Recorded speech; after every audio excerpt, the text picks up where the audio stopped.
Hello, I'm Andrea Goodman. Our guest today is Vladimir Morosan, the Musica Russica publisher that brings us every important choral work in the Russian sacred and secular repertoire and invaluable guides as to how to pronounce the language. He has some wonderful stories to share with us as well as to how he made this music accessible to the world over. We are so grateful for the contribution he's given us, the rest of the world, the conductors and singers who have done this music for now over 30 years.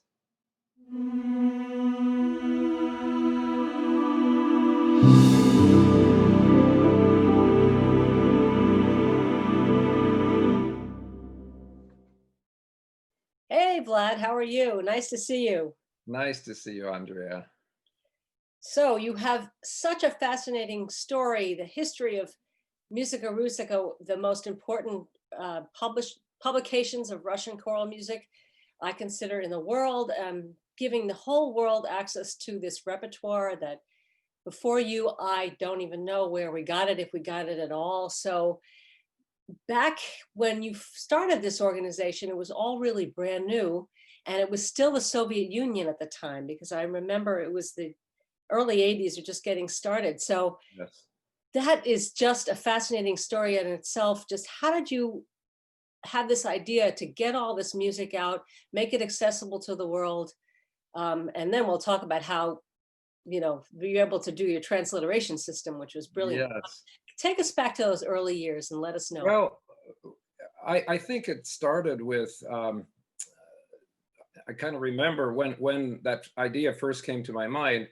I had a number of colleagues in graduate school at the University of Illinois who expressed interest in this music, but it was clear that they knew very little about it and where to get it. And so I had done my dissertation research in Moscow at the Moscow Conservatory. I was the first American to go there as an exchange student, specifically to the Moscow Conservatory. This was in 1979. And while I was there, my professor, my supervising professor, Klavdiy Borisovich Ptitsa, said a remarkable thing to me. He said, Vladimir Petrovich, he called me by my Russian name and patronymic. He says, here in the Soviet Union, we cannot perform our sacred music because of, for ideological reasons. And therefore, this great heritage of 1,000 years is in danger of being lost. So take everything that you can get your hands on, take it to the West, and teach them how to perform Russian sacred music in particular, he was talking about, so that this heritage isn't lost. And little by little, people were finding that I was somehow the go-to person, and somebody was asking for a consulting job here and preparing some music there. One of the other big impetuses was in the 1988 when the late Riley Lewis and the Cathedral Choral Society decided to mark the millennium of Russian Orthodox Christianity, which was 1988.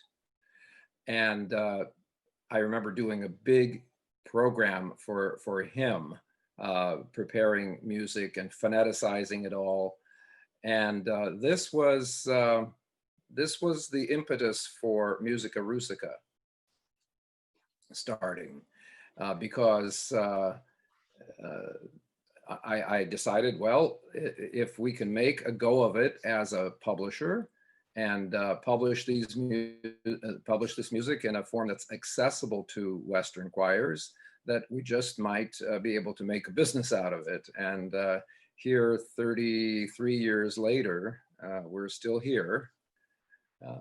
Well, that's really wonderful. I also, I disappeared for a moment because the result of that, I'm going to put it up here. I hope it's not backwards, but this is just a huge volume here of 1,000 years of Russian church music. And this is no small task, because without this, we wouldn't even have the early years. I mean, people should know, of course, that Russian music went through every period that Western music did, if not Yep. maybe at the time, but a little bit later.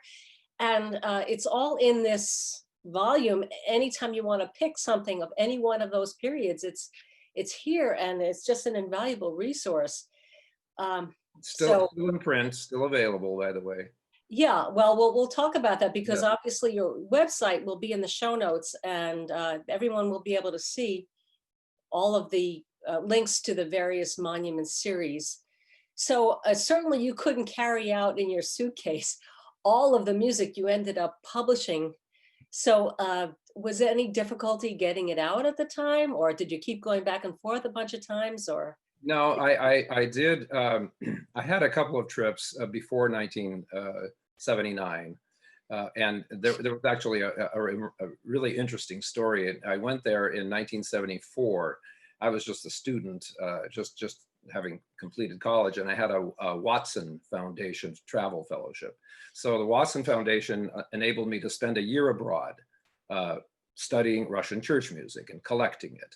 So I spent 6 months in Paris, where there's a large Russian community and some interesting libraries that had very unique material, because emigres had brought a lot of material out of Russia back in the 1920s after the revolution.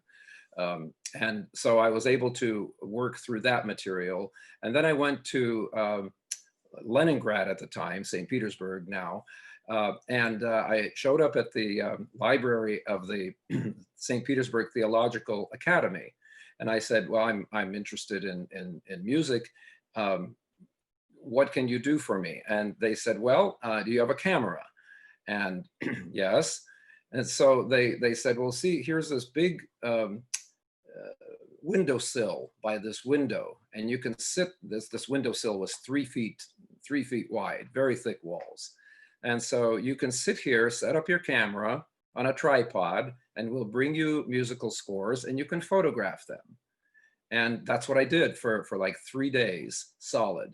And they were able to develop the black and white film for me, and I came out with a whole bunch of little rolls of film. And that was pretty much the experience in 1979 too. I was able to microfilm a lot of material that was part of the official agreement under the IREX Fulbright exchange program. So as a Fulbright scholar, I was given access that my Russian colleagues at that time could not have gotten, because again, it was sacred music, it was church music, and it was being suppressed. So then you had to take all of that from the film and make additions out of it. Wow, what painstaking work that must have been, and well, continues to this day. I can imagine. You know, it's almost like every day you find something new and interesting to Yes, put out. yes. But even more so, the transliteration system is so vital, because now it brings the possibility to other people who want to perform this that yes, there is a way if you just pronounce it this way and not that way. You know, in the beginning, there weren't a million YouTube videos to copy, or even recordings in the early days. So you devise a system of transliteration, and it's uncopyable because you also somehow encoded a way to do it where nobody else can make additions looking like yours, which is brilliant. So tell us about that, how you came up with that, and also the fact about how accessible it is. Yes, well, part of it, of course, has to do with the fortunate circumstance that I grew up bilingual. I spoke Russian before I spoke English, and so and also attended church from the Russian Orthodox Church in Los Angeles, where I grew up, from an early age. So we were taught how to pronounce Church Slavonic, for example. And then when I was in Paris, I even, there was a gentleman there who gave lessons in Church Slavonic grammar and pronunciation. So there are some specific things that I was able to learn. Then I started looking around for any kind of phonetization systems that would convey the sound of the language. And I found that the existing systems of phonetics were primarily designed for Slavic scholars, or to, transliterate names of characters in Tolstoy and Dostoevsky novels, but they didn't fully convey the sound of the language. And so I built upon one system that there was a gentleman by the name of Sterling Beckwith who had put out a couple of editions back in the 70s with a kind of phonetic system. I also wanted to make sure that it looked like a real language, not some kind of system of phonemes, that linguists would feel comfortable with, but that the average choral singer may not feel comfortable with. So again, I was looking at the average choral singer in a university choir or a community choir, and to give them something that they could work off of based on their knowledge of Latin, German, Italian, those sounds, and just tailor it enough to Russian so that the sound of the language could be accurately reproduced. And I think from hearing choirs that use that system, it's fairly successul. So tell us then about the availability of the DVD, the practice DVD on your website. Yes. Well, there's this, at one point, I made this DVD called The ABCs of Russian Diction. And it's an hour long, and it goes through the entire alphabet, sound by sound, and talks about how to deal with vowels, how to deal with consonants, the two types of consonants, the soft consonants and the hard consonants, that a very important sound of E. How do you form E? That a lot of singers kind of choke on when they get to it. Yeah, and no, it's I explain how to do it. So this is for a choral conductor who's contemplating teaching. This will enable the conductor to teach the sound, as opposed to bringing in a coach for 20 minutes of valuable rehearsal time, and then the coach leaves, and what are you left with? Or even for opera singers or recitalists who might want to do some serious Russian work. So you have both the sacred, the Church Slavonic, and the vernacular in there too. So yes. The once they get into phonetics, the principles of the phonetic system are essentially the same. Right, but I remember working with a bunch of Russian emigres a while back, and they were not really great on Church Slavonic because this was not in their history. So tell us about, they didn't know how to pronounce Right. There are definitely specific things that are different about pronouncing Church Slavonic. But as I say, once it gets phoneticized, it's not the phonetics already take the pronunciation rules into consideration. Mm-hmm. So the end user just needs to deal with the phonetics. Right. And follow that. Yes. Okay. Well, it's in my view, completely accessible. I've been using it for years, and I've been able to coach singers and sometimes not having a Russian native speaker in the choir. So it's possible to do this. Well, and we do one other thing on our website. We have pronunciation tracks for every single text that we publish. We have Ukrainian carols, we have secular part songs, folk songs, and church liturgical sacred hymns. And all of that, for any title, you can get a pronunciation track, and that comes with a license to copy, so you can distribute it to your singers and they can practice it that way. Again, I think it's a great time saver for choirs, because it doesn't take up rehearsal time when you bring in someone from the Slavic department who may or may not know the specifics of Church Slavonic, and they they will spend half an hour, explaining it, and then they leave. This way, you can carry it with you, so to speak. And I've had choirs who have learned large programs in that way by using these pronunciation tracks. Oh, that's just wonderful. That's great. So it seems to me now, looking over your website, that you are doing more with downloadable DVDs, downloadable PDFs, excuse me, of the music. Whereas before, there was shipping, and you get these beautiful looking editions of things. At the same time, now it seems that you're going in the direction, with the exception of the more contemporary works, going in the direction of PDF downloads, right? Yes, yes. Well, that's just the way the whole music publishing industry is changing right now. Yes, we do like we take pride in the physical appearance of our editions, and we try to make sure that they are on the highest level of quality, and will be around for a long time. And in fact, I used to joke that we should figure out a way to make editions obsolete after about 10 years. Then you have to reorder them again. Right. But no, our editions our paper editions will be around for a long time, and we just hope to have to look for new customers. But yes, we have a lot of customers all over the world. Lots in Eastern Europe, Western Europe, the Far East, Australia, South Africa, just about everywhere you can think of. And of course, shipping becomes a major factor then. Mm. And so we're joining that trend that a lot of singers now want to be, I guess it's the chic thing to do, is to sing from an iPad instead of from a paper score. And so we have we're putting our catalog into electronic form. We already have several hundred titles, and more on the way every day.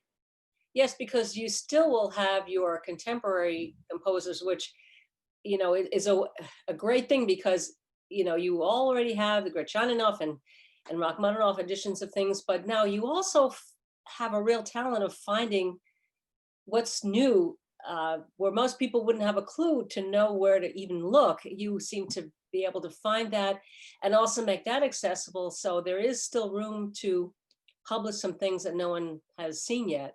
Yes. Well, that's certainly the case with this remarkable piece by Maximilian Steinberg, the Passion Week, that was written in 1923, and the day he finished the score, about a week later, the Commissar for Culture, whatever it was called back then under the Soviet regime, banned all sacred music, and the public performance of all sacred music, banned the publication of it. And so Steinberg wrote in his diary, so my Passion Week is destined never to be heard. And that was almost prophetic words. He lived till 1946, and I don't think he ever heard a performance of that work. And it wasn't until 2014 that Alexander Lingus and Capella Romana, and then shortly thereafter, Stephen Fox and Clarion gave premiere performances of that work. And then actually, which was very exciting, we traveled with Clarion to Russia and gave the Russian premieres in St. Petersburg and Moscow of that work. It's a remarkable score, and in many ways it's on a par or even superseding Rachmaninoff's All Night Vigil. Then there's some other treasures. For example, someone we haven't published except little bits and pieces of it. Nikolai Cherepnin, who was the scion of the great family of Cherepnins. There's like 4 generations of Cherepnin composers. But he has some remarkable sacred works. Some of them are not even published yet. I mean, they were never published in Russia, and they're still in manuscript in the Cherepnin archive. And then also your new edition of the Liturgy of Gretchaninov, which is just, uh, if conductors out there, you want to work with a small orchestra, that's just perfect for your budget. There Yes. is an organ. Gretchaninov. I have to stress, not because I'm a stickler for I'm these sorry things, about that. I should know but better. because Gretchaninov himself wrote in his autobiography, "The way to pronounce my name is Gretchaninov," and so they must have been mispronouncing it back in his lifetime. So he thought it was important enough to mention it in his autobiography. But yes, the famous Liturgia Domestica where he wrote and you performed that, right? Yes, several times. Yes, It's wonderful. yes, yes. It's a great work. And we also have uh, we've been fortunate enough to have been contacted by composers who are writing today. There are some very exciting works being written in the Russian Orthodox tradition, but interestingly enough, in English. So we have Kurt Sanders' liturgy, for example, which you I'm have. going to jump in here and reach behind me because this was one of the pieces that we had Yeah. scheduled for May of 2020, the Divine Liturgy of St. John Chrysostom, and we couldn't actually perform it, but we will. We Yes. have our copies waiting to go, and talk about accessibility. It's just a wonderful piece, and the recording is fabulous too. And so Yes. Yes. that's just Peter, great. our colleague Peter Yermachov with the Patram Institute Singers did a remarkable job in that premiere performance, and it was nominated for a Grammy.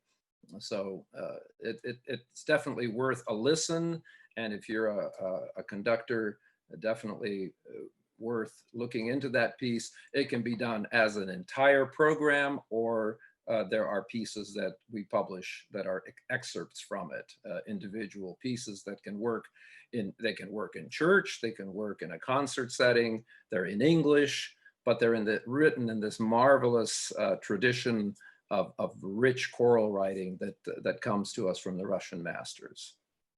Yes, this is just a very moving repertoire. So take us over to the latest major project, the Orthodox Sacred Music Reference Library. That's really a very valuable thing for people who want to look into it. Well, yes. So we started, as you mentioned earlier, we started this series of monuments of Russian sacred music, but it was a project that clearly was not something that one could finish in a lifetime. And so a couple of years ago, I got this idea that to make all this material that I had brought out from my trip in 1974, from my trip in 1979, and to make it available online as source material. And these are first editions, PDFs of first editions that people can access anywhere. They're free to be downloaded. The music itself is in the public domain. And so Yes, but is it in Cyrillic or in it's in translation? Cyrillic. It's in Okay. Cyrillic.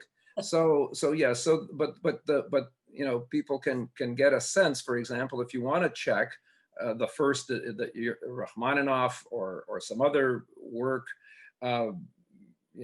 Tchaikovsky or Gretchaninov or Chesnokov, any of these pieces, you want to check them against the original edition. You can look at the original edition there. You can also get program ideas. There are things you can simply download and play through and then say, oh, this is something we're interested in performing. Contact Musica Russica and we'll make you an edition of it. Yes, you'll give the URL for that. Yeah, that's, again, everything is going to be in the description, the show description. So not to worry, but I think one should learn, as we all had to in the very beginning, how to start doing a little bit of your own transliteration so that you can recognize the important sections of the liturgy. It's like our mass. It's somewhat consistent. So if you know how to pronounce it, and know what it looks like, then you would know how to pronounce it. It's not takes a little while, but it's not that difficult, and it's really fun. So I Yeah. would really highly recommend people Well, do a little extra work and go there. as you mentioned, that's the beauty of it. At first, it seems all overwhelming, but once you've done one cherubic hymn, there are probably at last count several hundred of them on our source on our reference library. Which, by the way, we also plan to feature recordings and links to YouTube videos. So it becomes a real kind of one-stop resource for all things choral and in the Russian Orthodox, and not only Russian. We're planning to add Serbian, Bulgarian, Romanian, Georgian, Greek, all the traditions of Eastern Orthodox liturgical music on Do that. they come with their own set of pronunciation guides too? Because Well, they do. In fact, yeah, Bulgarian. We published a few pieces in Bulgarian, and Bulgarian Slavonic is a little bit different than Russian Slavonic. Mhm. But once it's phoneticized, I think, and it just needs to be done by someone who is aware of the rules and have the proper tools for expressing the sounds, and then we can go from there. Oh, that's just fabulous. And what you have done for broadening our tastes and repertoire and the availability of repertoire, I can say I don't think anyone else has done what you have been able to accomplish to bring this important music to us. It's like a window of a whole other entire house, not a room, but a house, you know. Well, that's very kind of you to say that, but I just want to kind of leave our colleagues with this thought that um, Russia is such an important culture. It's an important country in the world, and if we had in our among our politicians, if we had more people who understood Russia in its essence, and there's a wonderful architectural historian by the name of William Brumfield from Tufts University. And he expressed this thought that you cannot understand Russia apart from Russian Orthodoxy. Mm. That's just part and parcel of who the Russians are as people, as a culture, as a nation. And so any bridge that we can build through music uh, between our two countries, I think is a great thing. It's a great thing, and if we have contributed to that in some small way, then we're very grateful and thankful that we have that opportunity. And I encourage as many people as are listening to us to make use of the resources that we offer, and we always get reports. We programmed one Russian piece this year, and the students want to know what other pieces are we going to be doing next year from the Russian repertoire. So that's just the way that's the effect that this music has on people. So Not only the singers, but the audience too. They yes, love yeah, it and they want more of it, and they show up for it and buy tickets for it, and yeah. it's just a Well, wonderful. and you're a great testimony. You've been with us since 1988, the workshop that we did to mark the millennium of Russian Orthodox Christianity. And you were there, Riley Lewis was there, Charles Bruffy was there, John Romerheim was there. A lot of people who since then have lived with Russian music, and once you get that bug, it's hard to get rid of. Not that you would want to. No, I devoted, I could say, the rest of my career to that, and my dissertation was in that as well. Yes, And we have a lot of really funny stories from those days, yes, because Vladimir Minin, of course, was the conductor of taking us through all that music, and what a fabulous conductor he was, and so yes, it's wonderful memories from those days. yes. I spoke to him on the phone a few years ago when I was in Moscow, very briefly, but yeah, he's a great inspiration to many people. Yes, and if his recordings are available, I recommend that everybody go and listen to them, because to me, that's always the last word in how to do something. So I want to thank you for this most enlightening interview. I'm not surprised that it's so inspiring. And if there's any one last thing you would like to add to us, for us, and please feel free to do it. Well, I just again, I just want to sum up. It's just been a really rewarding journey. I never expected what direction my life and my career would take. I was planning to be a director of choral activities at some liberal arts college, but you know, my life took a different turn, and this idea of becoming a music publisher came up, and I pursued it, and I'm very glad that I did, because teaching is still in my sort of in my being, and I feel that through these publications that we're teaching and expanding people's horizons, and teaching them about Russian culture and the Russian Orthodox faith, and it's been very rewarding, and I really thank you for bringing me on this program, and giving me this opportunity to share, and it's wonderful. It's my pleasure, and I have a lifetime of love of this music to thank you for also. So once again, everybody, please subscribe to our channel, and go look at the show notes, browse the website from musicarussica.com, and I'll even explain how many S's are in there, so you're not adding extra ones or taking away some. So thanks again, Vlad, and we'll be seeing you pretty soon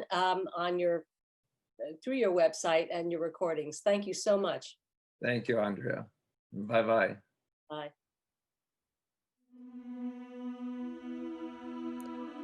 If you like this video, just click the button below to subscribe, and thanks for watching.